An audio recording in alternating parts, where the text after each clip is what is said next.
सो AFM में most important theory वो है जो अमेंडमेंट में डाला गया था, ओके, न्यू सिलेबस में। सो अकॉर्डिंगली मैं कुछ थियरी का वीडियोस यहाँ पे शेयर करूँगा। एकदम शॉर्ट वीडियोस है, without wasting your time, 2 minute 5 minute types, and you will find that उससे आने का स्कोप बहुत हाई होगा। तो if you have 2-5 minutes to spare, do listen to this video. You don't have 2-5 minutes to spare. All the best to you.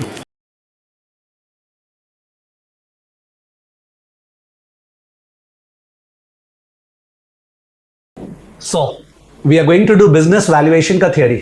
Now, business valuation is a new topic in AFM. पहले SFM में ये topic था नहीं। In fact पहले कुछ था by the name of corporate valuation, और अभी जो है business valuation आ गया।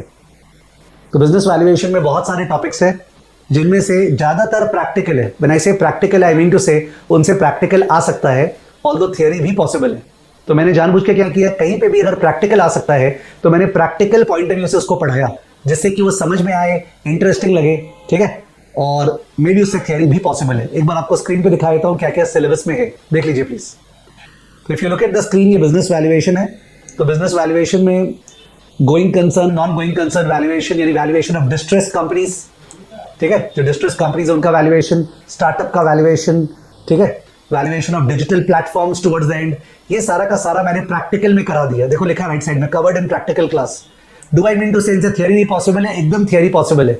इनसे थियरी आ सकता है, पर प्रैक्टिकल के जोर पे आप थियरी कर लोगे। मेरा सजेशन होगा कि जब आप प्रैक्टिकल करते रहो, उसी समय थियरी भी साथ में कर लेना इसका। तो केवल 2 थियरी है जो बिजनेस वैल्यूएशन में अलग से कवर करना है अपने को। एक है valuation of professional consultancy firms, एक तो ये वाला है, और जो दूसरा है वो है impact of ESG on valuation, ठीक है। तो ये दोनों अपने को कवर करना है। चलिए अपने ये दोनों कवर करते हैं।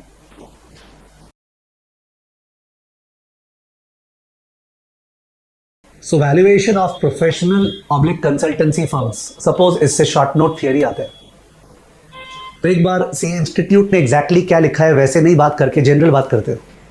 Management consultancy one of the preferred areas होता है चार्टर्ड अकाउंटेंट्स के लिए, ओके, जहां पे आप काम करना चाहते हैं फ्यूचर में। तो we are talking about the likes of McKinsey, Bain Capital, BCG। इन सब का वैल्यूएशन कैसे करें? Let's come to law firms like Amarchand, Khaitan and company, इनका वैल्यूएशन कैसे होगा? और इतना दूर क्यों जाना, let's come to CA firms like PwC, KPMG, EY, Deloitte, इन सब का वैल्यूएशन क्या होगा? तो आप टॉपिक समझ गए क्या? ठीक है, कि वैल्यूएशन ऑफ मैनेजमेंट और कंसल्टेंसी फर्म्स। ना इंस्टीट्यूट का जो राइटअप है वो ये बोलता है कि let's first of all understand that these firms provide knowledge based services. Okay, knowledge based services, कोई माल नहीं बिक रहा है, प्रोडक्ट, नॉलेज बेस्ड सर्विस बिक रहा है। हर एक टाइप ऑफ फर्म्स में कुछ इंडस्ट्री बेंचमार्क्स है, कुछ की परफॉर्मेंस इंडिकेटर्स है, तो उसको डेफिनेटली ऑब्जर्व करना चाहिए जब अपने पास्ट को एनालाइज कर रहे हैं तो, ठीक है। तो नॉलेज बेस्ड फर्म्स है, उनमें की परफॉर्मेंस इंडिकेटर्स और इंडस्ट्री बेंचमार्क्स पर ध्यान देना चाहिए। अपने रिलेटिव वैल्यूएशन अप्रोच लगा सकते हैं। रिलेटिव वैल्यूएशन अप्रोच आप समझ गए, जैसे हमने जब वैल्यूएशन ऑफ डिजिटल प्लेटफॉर्म्स किया था तो हमने डिस्कस किया था कि कोई प्लेटफॉर्म का value can be based on कितने सारे यूजर्स है, वैल्यू पर user into number of users, या वैल्यू पर active user into number of users, या वैल्यू पर subscription into number of subscriptions, ठीक है। तो ऐसे करके तो बहुत सारा डिस्कशन। वैसे ही यहाँ पे भी तो कोई बेंचमार्क होगा, कोई KPIs होगा, उसके बेसिस पे रिलेटिव वैल्यूएशन लगा सकते हैं। या फिर अपने इनकम अप्रोच कर सकते हैं, जहाँ पे present value of the future cash flows करेंगे, ठीक है, और उस पर टर्मिनल वैल्यू में झमेला होगा।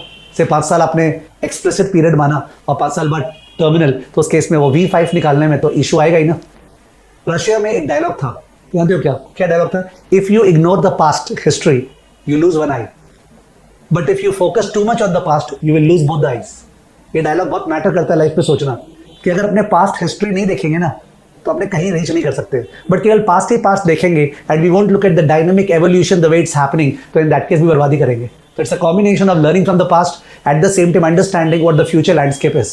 तो अपने को वो चीज को करना पड़ेगा। तो इनकम अप्रोच लगा सकते हैं अपने। और एक चीज इंपॉर्टेंट बोला है, जब इनकम अप्रोच लगाएंगे और पास्ट डेटा लेंगे तो उसको नॉर्मलाइज करना पड़ेगा कि उस पर जो एबनॉर्मल आइटम्स है, वन टाइम एक्सपेंसेस है, नॉन कैश है, उनको एड बैक करना पड़ेगा। तो you have to normalize it, ठीक है। उसके अलावा बहुत सारे मेथड्स है, रिलेटिव वैल्यूएशन, इनकम अप्रोच। जो एक्वायरर है ना, जो अक्वायर करने वाला है, ओके, तो जो अक्वायर करने वाला है उसका टारगेट ऑब्जेक्टिव क्या है, वो जहां तक किस चीज में इंटरेस्टेड है उसको भी देखना चाहिए।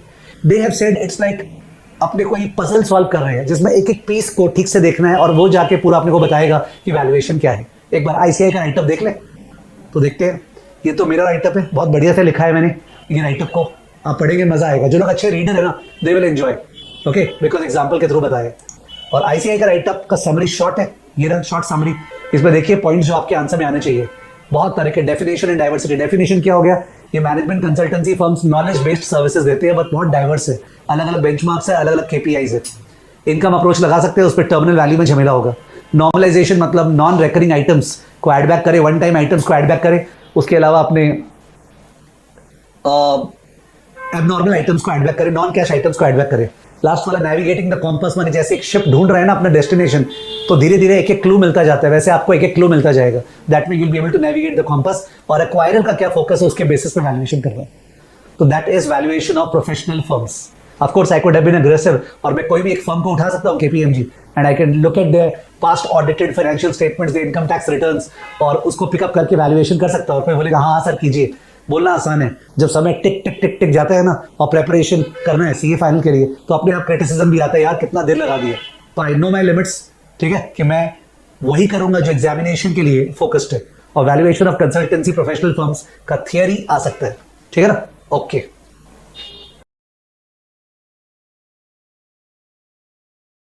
So now the next theory discussion is impact of ESG on valuation.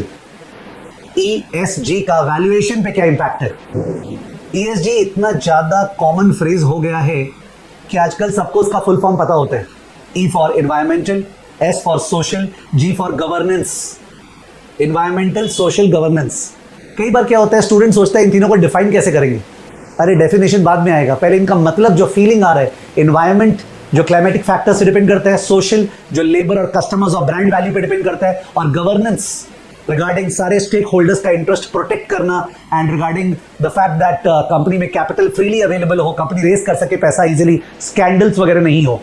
ESG, इसका इंपैक्ट वैल्यूएशन पे क्या होगा? कोई भी कंपनी जो आज के दुनिया में इन्वायरमेंट को संभाल रही है, फ्रेंडली है, एस में एम्प्लॉयमेंट जनरेट कर रही है, ओके, इन्वायरमेंट में कार्बन एमिशंस कम कर रही है, ठीक है, और एस में एम्प्लॉयमेंट जनरेट कर रही है, सोसाइटी को कंट्रीब्यूट कर रही है, लेबर को ठीक से देख रही है, कस्टमर्स को अच्छा प्रोडक्ट प्रोवाइड कर रही है, ब्रांड रेपुटेशन बिल्ड कर रही है, और गवर्नेंस वाइज जिसमें बहुत ट्रांसपेरेंसी है, जिसमें काफी सारे इंडिपेंडेंट डायरेक्टर्स है, ओके, जिसमें जो चाहे वो चेयरमैन सीईओ कर नहीं सकता है, जिसमें सबका स्टेक होल्डर्स का देखा जाता है, वो कंपनीज का कैश फ्लोज ज्यादा होता है, डिस्काउंट रेट कम होता है, वैल्यूएशन ज्यादा आता है। इंपैक्ट ऑफ ESG और वैल्यूएशन पर्सन आपको हो सकता है समझ में नहीं आए, तो चलिए एक बार चैट जीपीटी पे चलते हैं।